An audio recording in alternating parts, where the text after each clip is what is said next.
আসসালামু আলাইকুম। শিক্ষা একাডেমিতে তোমাদের সবাইকে স্বাগতম। এই ভিডিওতে আমি তোমাদেরকে সপ্তম শ্রেণীর বিজ্ঞান বই থেকে নবম অধ্যায় তাপ ও তাপমাত্রা এই অধ্যায়টির ২ নম্বরে থাকা এই সৃজনশীল প্রশ্নটিকে তোমরা কিভাবে সমাধান করবে আমি তোমাদেরকে তা দেখিয়ে দিব।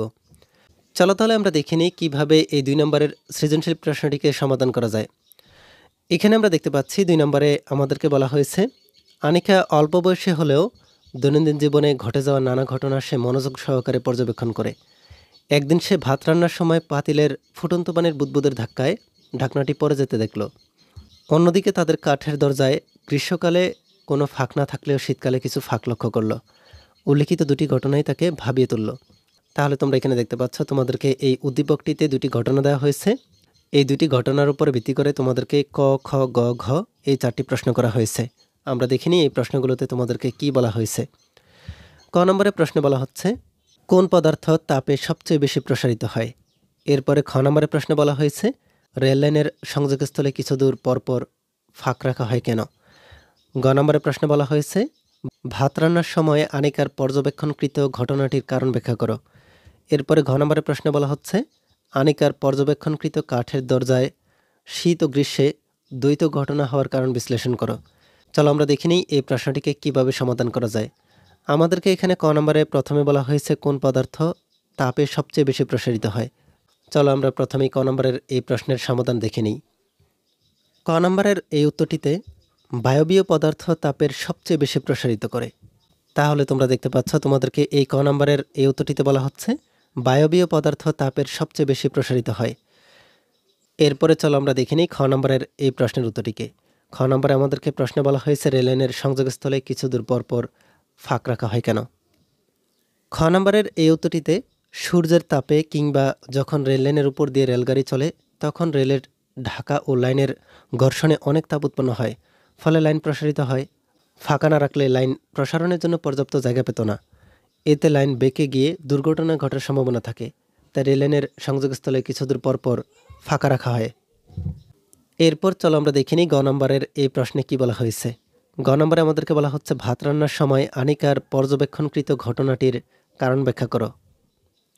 গ নম্বরের এই উত্তরটিতে ভাত রান্নার সময় আনিকার পর্যবেক্ষণকৃত ঘটনাটির কারণ হলো তাপের ফলে বস্তুর প্রসারণ। আমরা জানি তাপ প্রয়োগে পদার্থের প্রসারণ ঘটে, আবার তাপ অপসারণে পদার্থ সংকুচিত হয়। ভাত রান্নার ক্ষেত্রেও অনুরূপ ঘটনা ঘটে। আনিকা দেখল যে ভাত রান্নার সময় পাতিলের ফুটন্ত পানির বুদবুদগুলো ঢাকনাটি সরিয়ে ফেলে। এর কারণ হলো পাতিলের পানিতে তাপ প্রয়োগ করার সাথে সাথে পানির অণুগুলো ছোটো ছোটো আরম্ভ করে, ফলে পানির আয়তন বৃদ্ধি পায়। আয়তন বৃদ্ধির কারণে প্রসারণের জন্য পর্যাপ্ত খালি জায়গা পাতিলের ভেতরে না থাকায় ফুটন্ত পানির বুদবুদগুলো পাতিলের ঢাকনায় ঊর্ধ্বচাপ প্রয়োগ করে, ফলে ঢাকনাটি সরে যায়। অতএব বলা যায় ঘটনাটি তাপ প্রয়োগে পদার্থের প্রসারণের একটি বাস্তব উদাহরণ। তাহলে তোমরা দেখতেই পাচ্ছ তোমরা কিভাবে গ নম্বরের এই প্রশ্নের উত্তর লিখতে পারো। এরপরে আমরা দেখি নিই ঘ নম্বরে থাকা এই প্রশ্নের উত্তরটিকে। ঘ নম্বরে আমাদেরকে বলা হয়েছে আনিকার পর্যবেক্ষণকৃত কাঠের দরজার শীত ও গ্রীষ্মে দ্বৈত ঘটনা হওয়ার কারণ বিশ্লেষণ করো। ঘ নম্বরের এই উত্তরটিতে আনিকার পর্যবেক্ষণকৃত কাঠের দরজা শীত ও গ্রীষ্মে যে ঘটনা অর্থাৎ দুই রকম ঘটনা ঘটে, এর বিশ্লেষণে আমরা দেখতে পাচ্ছি তাপ প্রয়োগে পদার্থের প্রসারণ ঘটে, অন্যদিকে তাপ অপসারণে পদার্থ সংকুচিত হয়।